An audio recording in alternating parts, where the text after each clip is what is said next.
The Sermon of Benares.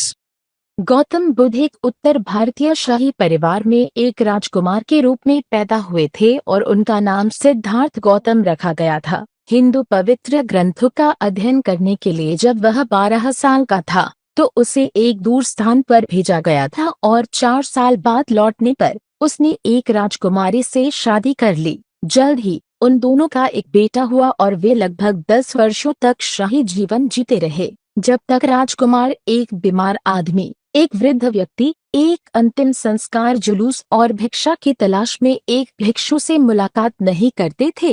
तब तक दुनिया के सभी अप्रिय अनुभवों से रॉयल्स को ढाल दिया गया था। इन अनुभवों ने उनके लिए आंख खोलने वाले के रूप में काम किया और इस तरह उन्होंने आध्यात्मिक ज्ञान की उच्च भावना हासिल करने के लिए सभी रॉयल्टी को पीछे छोड़ दिया। गौतम बुद्ध लगभग 7 साल तक आत्मज्ञान की खोज में चले गए, इससे पहले कि वह एक पीपल के पेड़ के सामने आए, और जब तक वे जाग नहीं गए तब तक इसके नीचे बैठना चुना। जब उन्हें आखिरकार 7 दिनों के बाद मोक्ष की प्राप्ति हुई तो उन्होंने पेड़ को त्रिबोधि वृक्ष, जिसका अर्थ बुद्धि का वृक्ष है, के रूप में पुनः प्राप्त करने का फैसला किया और उन्हें स्वयं बुद्ध, जिसका अर्थ है जागृत, कहा जाने लगा। यहाँ तक कि उसने अपने नए एहसासों का प्रचार करना शुरू कर दिया और उसका पहला उपदेश बनारस शहर में दिया गया। बनारस शहर को पवित्र माना जाता है क्योंकि यह गंगा नदी के तट पर रहता है। पहला उपदेश जो उन्होंने दिया था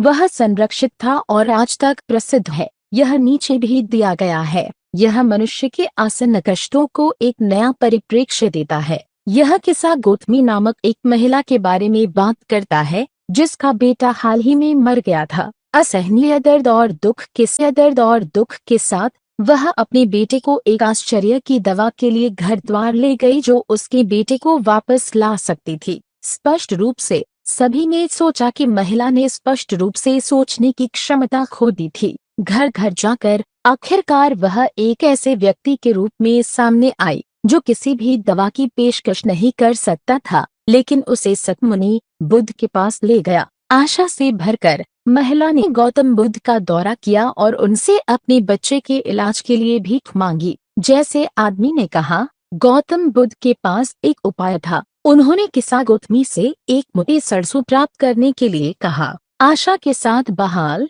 किस्सा गौतमी ने सोचा कि यह एक बहुत ही सरल कार्य है जब तक कि भगवान बुद्ध ने यह शर्त न लगा दी हो कि सरसों बीज को एक ऐसे घर से लिया जाना चाहिए जहां किसी ने भी एक बच्चे, पति, माता पिता या दोस्त को नहीं खोया है। एक बार फिर किस्सा गौतमी घर घर गई, लेकिन इस बार वह सरसों के बीज की तलाश में थी। कई के पास सरसों के दाने थे, लेकिन उनमें से कोई भी भगवान बुद्ध की उस शर्त को पूरा नहीं कर सका जिसमें परिवार में किसी की मौत नहीं हुई थी। पूछे जाने पर लोगों ने उनसे उनके गहरे दुखों को याद न करने का अनुरोध किया। दुर्भाग्य से वह अपने बेटे के लिए सरसों प्राप्त करने के लिए एक उपयुक्त घर नहीं पा सकी। किस्सा गौतमी के लिए सारी आशा खो गई थी और इस तरह पीड़ा में उसने खुद को सड़क के किनारे पर एक जगह पर पाया। उसने लगातार शहर की रोशनी को झपकाते हुए देखा और उन्हें तब तक देखा जब तक चारों तरफ सिर्फ अंधेरा था।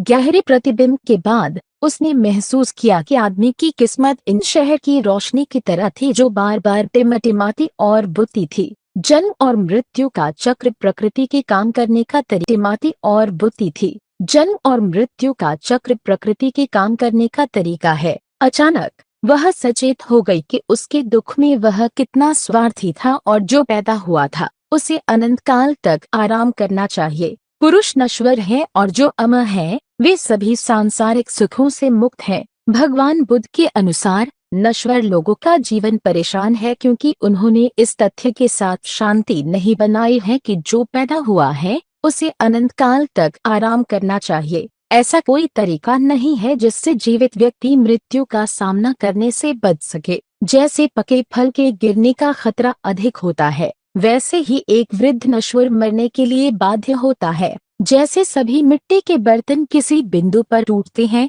वैसे ही पुरुष भी करते हैं। बूढ़ा हो या जवान, मूर्ख हो या बुद्धिमान, मौत कोई नहीं छोड़ता।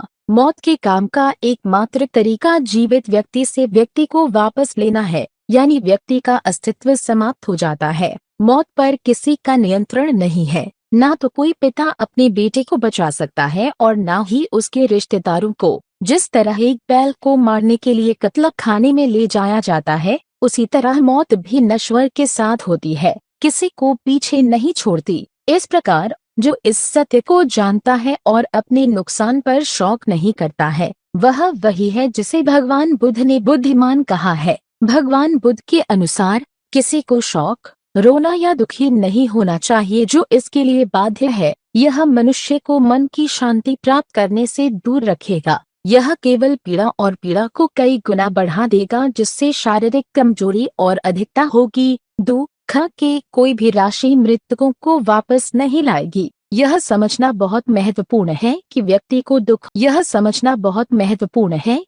को दुख और शोक जैसे अतीत की भावनाओं को आगे बढ़ाना चाहिए, क्योंकि यह एकमात्र रास्ता है जो मोक्ष के मार्ग की ओर जाता है।